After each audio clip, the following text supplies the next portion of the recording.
देखिए, रणनीति बड़ी सीधी सरल है।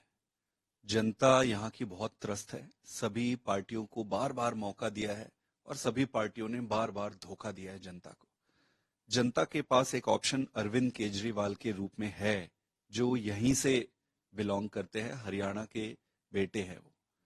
और हरियाणा के इसी बेटे ने दिल्ली में और पंजाब में बहुत अच्छे काम किए।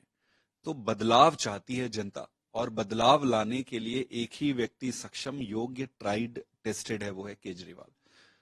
तो मुद्दे हमारे सारे वही होंगे जो जनता से जुड़े मुद्दे हैं। हमारा किसी ग्रुप, किसी पक्ष से संबंधित कोई मुद्दा नहीं होता। एक आम इंसान के घर को अच्छे से कैसा चलाया जाए, उसके बच्चे को अच्छी शिक्षा कैसे दी जाए, उसके घर में सब स्वस्थ और सुखी कैसे रहे, इससे संबंधित जो मुद्दे हैं वही हमारे मुद्दे हैं। आपने बोला था कि इसके बार ऐसा इलेक्शन होगा कि देखता रहेंगे सब। तो क्या आप रणनीतिकार हैं या रणनीति रणनीति बस बड़ा सरल रणनीति है, कोई अलग से रणनीति होती नहीं है। आप उन मुद्दों को उठाओ जिन मुद्दों को जनता देखना चाहती है, और ताकत से चुनाव लड़ो। हल्के में चुनाव मत लड़ो। हम पूरी ताकत से चुनाव लड़ेंगे, पूरी ताकत से चुनाव लड़ेंगे, पूरी सीटों पर चुनाव लड़ेंगे, हर बूथ पर लड़ेंगे, और सभी पार्टियों को हराएंगे। तो किसी से कोई समझौता नहीं है इसमें? आप 90 की 90 देखो, जो समझौता पहले हुए थे वो लोकसभा के लिए समझौता थे, आप इसको समझेंगे। लोकसभा एक अलग चुनाव होता है, विधानसभा अलग चुनाव होता है। तो विधानसभा में किसी के साथ या अकेले लड़ेगी आम आदमी पार्टी? आम आदमी पार्टी पूरी तरीके से तैयार है 90 के 90 सीटों के लिए, और सारी बूथों पे, हर गांवों पे, और लड़ेंगे और सबको। कल एक सीएम साहब का बयान आया है कि 10% आरक्षण उन्होंने कर दिया अग्निवीरों के ऊपर, कि ये पुलिस में और एक दो डिपार्टमेंट में 10% रहेगी। तो आप कह रहे हैं कि अग्निवीर बंद होना चाहिए, तो सीएम ने ये कल अनाउंसमेंट की, इसको किस तरह से देखते देखिए, मैं एक ही चीज कहना चाहता हूं कि फौज जो है, आर्मी जो है, इसको बहुत हल्के में लेकर कुछ भी निर्णय, ऐसे उल्टे सीधे निर्णय लेने नहीं चाहिए। आपकी आर्मी जो होती है वो आधार होती है, देश की जो अखंडता है, देश की सुरक्षा की जिम्मेदारी आर्मी पर होती है। इतने सारे बच्चे अपने सब कुछ दांव पे लगाकर सेना में जाते हैं, और जो सेना में जाते हैं वो जवान बनने के लिए जाते हैं। वो नौकरी करने के उद्देश्य से जवान नहीं बनता है। उसके मन में ये भावना है कि मुझे देश की रक्षा करनी है, वो उस भावना में जाता है। जब आप उसको लेकर जाते हो, भर्ती करते हो, कॉन्ट्रैक्ट पे आप उसको रखते हो थोड़े दिन, जब वो तैयार हो जाता है देश की रक्षा करने, जवान बनने के लिए, तब आप उसको निकाल देते हो। और आप कह रहे हो कि भाई अब आपको मैं निकाल दूंगा, अब मैं किसी जगह पे क्लर्क या किसी जगह पे कुछ नौकरी दे दूंगा। तो फिर अगर उसको क्लर्क और छोटी नौकरी करना है तो फिर वो जवान क्यों बनेगा, वो सीधे उसकी तैयारी करेगा। आप मुझे बताओ, ये मतलब है? हैं? तो क्या इलेक्शन सिर पे है इसलिए भी आपको लगता है? पूरा सब कुछ भारतीय जनता पार्टी की सबसे बड़ी दुर्भाग्य इस देश को यही है कि इनके लिए हर चीज चुनाव है। किसान पे ये चुनाव करते हैं, महिलाओं पे, माताओं बहनों पे चुनाव पे इनके एजेंडे होते हैं।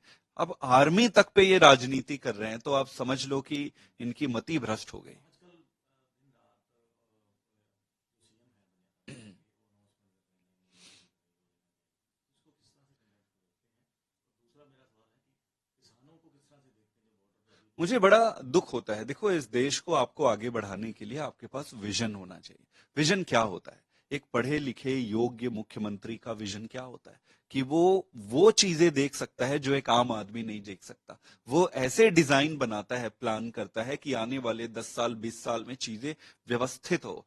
अभी क्या हो रहा है? 4.5 साल आप कुछ नहीं करते हो, आप फिर मुख्यमंत्री बदल देते हो, फिर आप एक दूसरे मुख्यमंत्री को ले आते हो।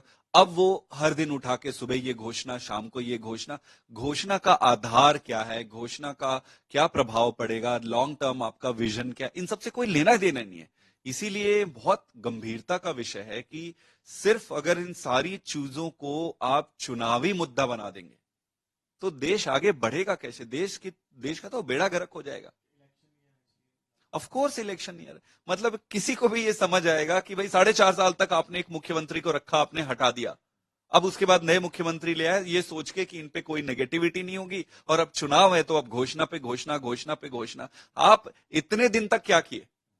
आपने कितनी नौकरी दी? मैं खट्टर साहब से पूछना चाहता हूं। देखो, अभी जो मुख्यमंत्री साहब आए हैं बेचारे, उनको तो ऐसे ही ले आए। काम तो खट्टर साहब है, अभी भी खट्टर साहब ही पीछे से चला रहे हैं। तो प्रश्न तो मैं खट्टर साहब से, खट्टर साहब आपने इतने दिन में कितनी नौकरियां दी? खट्टर साहब आपके राज में दिन दहाड़े गोलियां चल रही है, गोलियां चल रही है, उनपे उगाही चल रहा है, पता नहीं कितने जिले अब प्रभावित हैं कि खुलेआम चल रहा है। मतलब एक ऑर्गेनाइज्ड क्राइम चल रहा है जब तक पॉलिटिकल सपोर्ट ना हो पीछे से। ऐसे ऑर्गेनाइज्ड क्राइम और गुंडे अपराध नहीं कर सकते। किसानों के मुद्दे को किस तरह से देखते हैं? कोर्ट के ऑर्डर के बावजूद अभी तक आपके सामने है। किसान दिल्ली पे सबका हक है, दिल्ली उनकी राजधानी है। किसान जब आप अपने जायज हक को लेकर दिल्ली जाना चाहते हैं तो आप कीले ठोक कर उसको रोक देते हैं, जैसे कोई वो विदेशी हो, जैसे कोई वो अपराधी हो, आतंकवादी। क्या समझते हो आप किसान को? आप उसे दिल्ली नहीं पहुंचने देते। और चलो, रोकने का भी एक तरीका होता है, एक न्यायिक तरीका होता है, उदारवादी तरीका होता है। आप गोलियां चलवा रहे हो किसानों पर, कीले लगा रहे हो, कोर्ट के ऑर्डर के बावजूद आप उस पे देखो, कोर्ट के ऑर्डर, ये इनको कोई फर्क नहीं पड़ता। आप देख रहे हो केजरीवाल जी को ये जेल में रखे हुए हैं, कोर्ट पे ऑर्डर पे ऑर्डर, ऑर्डर पे ऑर्डर आते जा रहा है। ये अब सीबीआई ईडी से क्लियर होते हैं तो सीबीआई ले आए, सीबीआई से क्लियर होंगे तो कुछ और ले आएंगे, कुछ और। इनको कोर्ट से कोई लेना देना नहीं है, इनको देश से कोई लेना देना, इनको एक ही चीज से लेना देना है, कैसे चुनाव जीता जाए, कैसे सत्ता हथियाया जाए और कैसे सत्ता भोगा जाए।